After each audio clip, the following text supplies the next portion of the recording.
আসসালামু আলাইকুম। দেখতে পাচ্ছেন আমার দয়া কলা গাছে দয়া কলা হয়েছে 2 ফানা। এই দেখেন কত সুন্দর, কলার সাথে মোচাটা কাটা হয়নি বলে মোচাটা রয়ে গেছে। ওই পাশেও একটা পুকুর আছে, পুকুরটা মাছ ছাড়বো কদিন পর। ওই একটা, আর ওই দেখেন একটা, সুন্দর না খুব?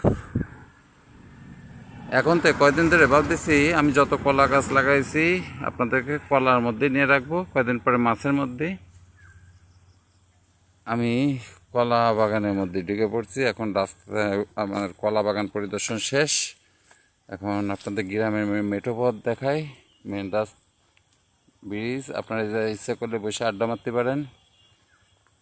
এটা কোনো ধান খাত না, কিছু না, তিল তিল গাছ। অনেকে নাম শুনছেন তিল গাছ, এই যে সেই তিল গাছ। আজকে জুম করবো না, রাস্তাতে হাঁটতেছি।